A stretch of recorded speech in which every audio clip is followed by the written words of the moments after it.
로마서 11장 16절에서 24절입니다.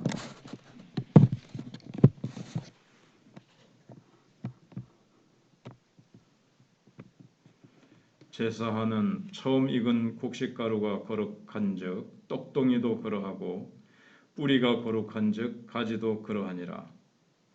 또한 가지 얼마가 꺾이었는데 돌 감람나무인데가 그들 중에 접붙임이 되어 참 감람나무 뿌리의 진액을 함께 받는 자가 되었은즉 그 가지들을 향하여 자랑하지 말라. 자랑할지라도 내가 뿌리를 보존하는 것이 아니요 뿌리가 너를 보존하는 것이니라.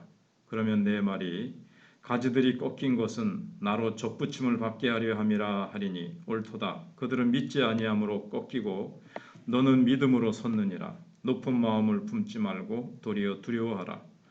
하나님이 원 가지들도 아끼지 아니하셨은즉 너도 아끼지 아니하시리라. 그러므로 하나님의 인자하심과 준엄하심을 보라.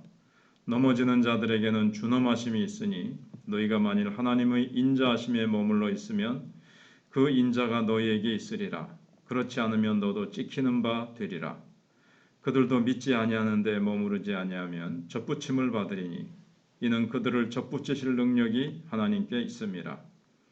내가 원 돌 감람나무에서 찍힘을 받고 본성을 거슬러 좋은 감람나무에 접붙임을 받았으니 원 가지인 이 사람들이야 얼마나 더 자기 감람나무에 접붙이심을 받으랴. 아멘.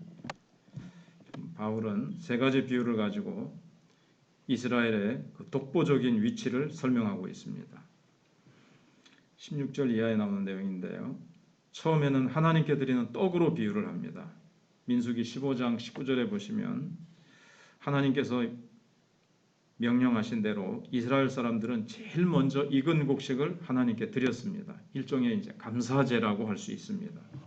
이게 처음 익은 곡식으로 제사를 드리고 나면 그 다음에는 음식 만들 때마다 그 곡식을 하나님께 드릴 필요가 없었습니다. 첫 번째 떡이 이미 거룩해졌기 때문에 그 다음에 만들어 먹는 모든 떡은 자동적으로 거룩해진 것이고 하나님께 바쳐진 것이죠. 첫 번째 거를 이제 드렸으면 나머지 건 안 드려도 나머지 곡식은 나머지 떡은 다 거룩해지고 하나님께 바친 것이 되는 겁니다.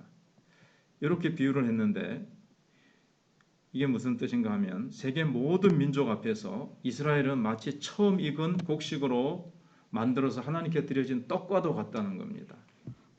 그래서 이스라엘 백성들이 하나님께 바쳐져서 거룩해졌기 때문에 그들을 통해서 예수 믿는 우리 모두도 다 거룩해졌다는 겁니다. 이와 같이 우리 모두를 거룩하게 만드는 역할을 한 민족이 바로 이스라엘이라는 거예요. 그러니까 얼마나 그 위치가 참 독특하고 독보적이냐 하는 거죠. 아주 모든 민족 가운데 하나님께서 특별한 어떤 위치, 사명 이런 걸 이제 주셨다는 것을 얘기하고 있습니다. 앞에서 뭐라 그랬었죠? 1절에서 하나님께서 이스라엘을 버리셨느냐? 결코 그럴 수 없느니라. 지금 완악해서 믿고 있지는 않지만 이런 특별한 위치에 있는데 하나님이 어찌 버리셨겠느냐?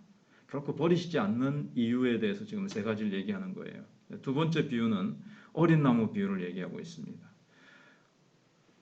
어린 묘목을 가져다가 성전나무 마당 귀퉁이에 심으면서 이 나무를 하나님께 드립니다 하고 바치는 경우가 있습니다. 그렇게 되면 이 나무는 하나님께 바쳐지게 됩니다. 그래서 그 나무에서 나오는 모든 가지, 꽃, 열매도 하나님께 드려지는 거룩한 제물이 됩니다.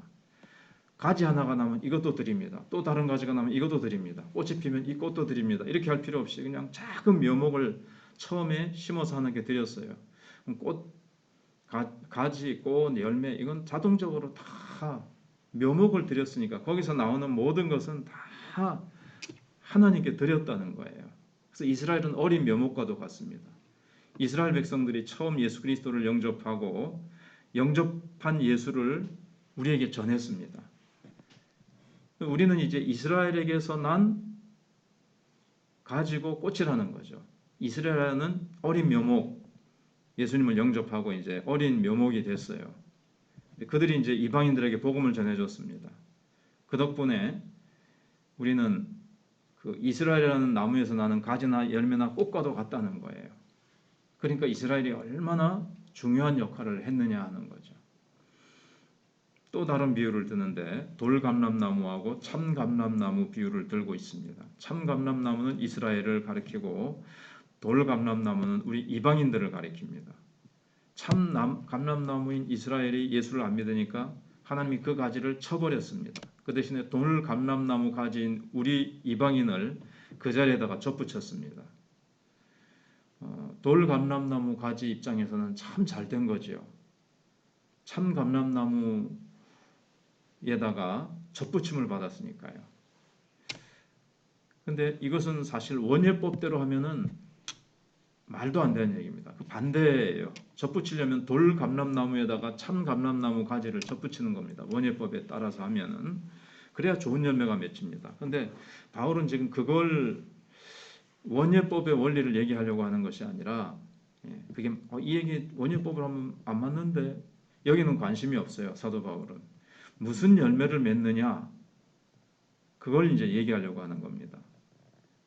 돌 감람나무 같은 형편없는 우리 이방인이 참 감람나무 같은 이 대단한 유대인 덕분에 구원을 얻을 수 있게 됐다는 거죠. 그들이 안 믿는 바람에 그 가지는 떨쳐내버리고 이방인이 거기에다가 그 대신에 그 자리에 우리를 접붙여 주셨으니까 우리가 어떻게 보면 유대인 덕분에 원래 하나님께서는 근데 이제 오해하지 말아야 될 것은 아시는 내용이지만 이방인은 구원 계획이 없었는데 하나님께서 이스라엘이 안 믿는 바람에 하나님께서 우리를 구원의 자리로 인도하신 것이 아니고 원래 창세전부터 하나님께서는 이방인도 구원하시려고 다 계획이 있으셨던 거죠. 근데 하나님의 어떤 섭리와 오묘한 하나님의 섭리 가운데서 이스라엘 사람들이 고집을 피우면서 예수 그리스도를 거부하고 교만해서 안 믿으니까 그 자리에 우리가 쉽게 예수님을 믿고 구원받을 수 있게 된 겁니다. 근데 우리가 이제 예수를 믿었습니다. 예수를 우리는 참 쉽게 정말 하나님의 은혜로 정말 잘 믿게 됐어요. 근데 이스라엘 백성들을 멸시하거나 우습게 여기지 말라는 얘기죠. 하나님이 조금 전에 원문에 보시면 이스라엘 백성들도 하나님이 원가지들도 아끼지 않고 교만하고 완악하고 안 믿으면 탁 쳐버리시는데 돌 감람나무인 이방인들은 안 믿고 완악하고 교만하면 하나님께서 그 이방인들도 쳐버리신다는 거예요. 그래서 20절에 옳도다. 그들은 믿지 아니함으로 꺾이고 너는 믿음으로 섰느니라. 높은 마음을 품지 말고 도리어 두려워하라. 하나님이 원가지들도 아끼지 아니하셨은즉 너도 아끼지 아니하시리라. 굉장히 무서운 말씀입니다. 이스라엘이 복음을 완강하게 배척하지 않았다면 이방인인 우리가 이렇게 쉽게 예수를 믿었을까 하는 의문도 가질만 하다는 겁니다. 그들이 잘못되어서 우리가 잘된 셈이니까 어찌 그들을 욕할 수 있느냐 하는 겁니다. 우리 스스로 어떻게 교만할 수 있느냐는 거예요. 비판할 수 있느냐 하는 겁니다.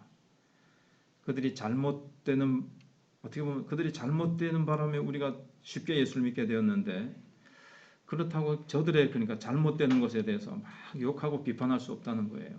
잘못되는 것 때문에 우리가 쉽게 믿었으니까 안타까워하고 거기에 대해서는 말하지 말고 우리가 비판하지 말고 저렇게 하나님의 독보적으로 택함 받은 백성들도 하나님이 완악하게 예수를 안 믿으니까 버리시는데 우리는 정말 하나님 앞에서 교만하지 말고 우리는 겸손히 정말 자격 없는 자들이었는데 뭐 택하시긴 하셨지만 우리 입장에서는 자격 없는 우리들을 이렇게 택하시고 이렇게 예수 믿고 이 구원의 자리로 축복의 자리로 이렇게 접붙여 주셨으니까 더더욱 겸손하게 살아야 되겠고 이스라엘을 멸시해서는 안 된다는 거예요.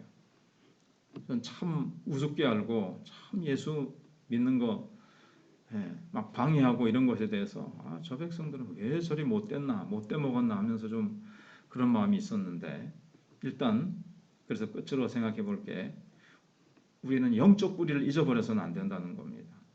우리는 과거에 영적 자본이 다 있습니다. 크고 작지만 누군가 의존하고 있어요. 우리 한 사람 한 사람도 누군가 전해줬기 때문에, 누군가 나를 위해서 눈물로 기도해줬고, 내가 이렇게 되기까지 하나님께서 누군가를 통해서 나에게 은혜를 준 사람이 있습니다. 그러니까 홀로 된 사람은 없어요. 내가 홀로 믿고 홀로 서고 홀로 자라고 내가 열심히 막 해서 내가 이 자리에까지 왔다. 나는 아무의 도움도 없이 나는 정말 홀로 섰다는 사람은 없다는 거예요. 다 누군가의 도움과 기도와 말씀과 섬김과 이런 것들을 통해서 됐기 때문에 우리 이방인의 뿌리는 유대인이고, 또 우리 각자도 나 홀로 선 사람이었기 때문에 내가 잘 믿어서 이만큼 됐다라고 하지 말고 누군가에 해서 이렇게 됐다는 것을 생각하고 뿌리를 생각하고 우리는 늘 교만함을 버리고 겸손히 하나님의 은혜를 생각해야 된다 하는 것이 바울이 우리에게 성경을 통해서 들려주는 말씀입니다. 결국 교만하지 말고 겸손해야 꺾이지 않고 내침을 당하지 않는다는 것. 그래서 한국교회도 하나님이 놀라운 부흥을 주셨는데 잘 못 믿는 다른 나라나 이런 것들을 보고 미국은 왜 이렇게 또 교회가 타락했냐, 미국이 사실은 또 우리에게 또 전해준 부분도 있거든요. 아무튼 이런 것들에 대해서 우리가 지금 내가 잘 믿는다고 못 믿는 나라나 우리에게 복음을 전해준 사람이나 나라에 대해서 우리가 교만한 마음을 가지고 비판하지 말고 항상 겸손히 낮아져서 우리는 그렇게 늘 주님의 은혜 가운데 머물러 있어야 되겠습니다.